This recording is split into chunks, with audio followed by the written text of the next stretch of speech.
അങ്ങോട്ടതാ പൊരുത്തപ്പെട്ട് കൊടുക്കുകയല്ലേ മഹാന്മാര്. ഒരാളെ കുറിച്ചും ഗീബത്ത് പറയാറില്ല, ഒരാളെ കുറിച്ചും ഗീബത്ത് പറയാറില്ല, കുറ്റം പറയാറില്ല, ഒരാളുടെ അഭിമാനത്തിന് ക്ഷതം വരുത്തി സംസാരിക്കാൻ മഹാന്മാരില്ല. അവര് തന്നെ റബ്ബിനെ കുറിച്ചുള്ള ചിന്തയിൽ തന്നെ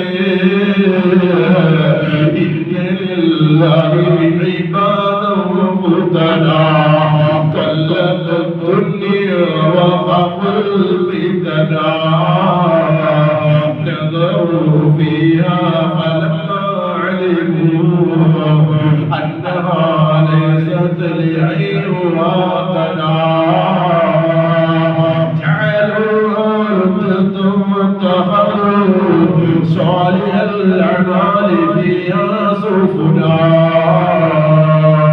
അവര് ഭൗതികമായ ലോകത്തേക്ക് നോക്കിയപ്പോൾ ജനങ്ങളെല്ലാം അങ്ങോട്ടും ഇങ്ങോട്ടും വൈരാഗ്യത്തോടെ ജീവിക്കുമ്പോൾ മഹാന്മാര് ദുനിയാവിലേക്ക് ത്വരാഖ് ചൊല്ലുന്നു. അവരതാ റബ്ബുമായിട്ടങ്ങ് പുറപ്പെടുന്നു, റബ്ബിലേക്ക് അങ്ങ് ഇറങ്ങുന്നു. അവരുടെ ചിന്ത റബ്ബിന്റെ തൃപ്തിയാണ്, ജനങ്ങളുടെ തൃപ്തിയല്ല.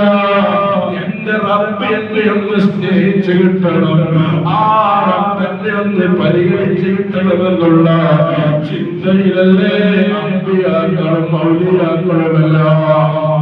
ആ മഹാന്മാര് വരെ മരണസമയത്തിന്റെ ആഖിബത്ത് നന്നായി കിട്ടുമോ എന്നുള്ള പേടിയിലാണെങ്കിൽ നമ്മുടെ അവസ്ഥ പറയേണ്ടതുണ്ടോ?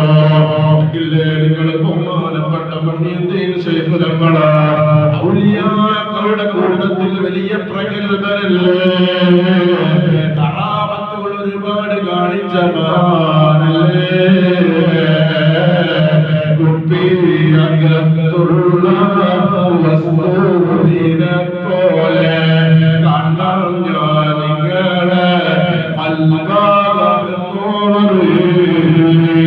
ഒരാളുടെ മുഖത്തേക്ക് നോക്കിയാൽ അവന്റെ മനസ്സിന്റെ ഉള്ളിലിരിക്കുന്നത് അറിയാനുള്ള കഴിവാണ്.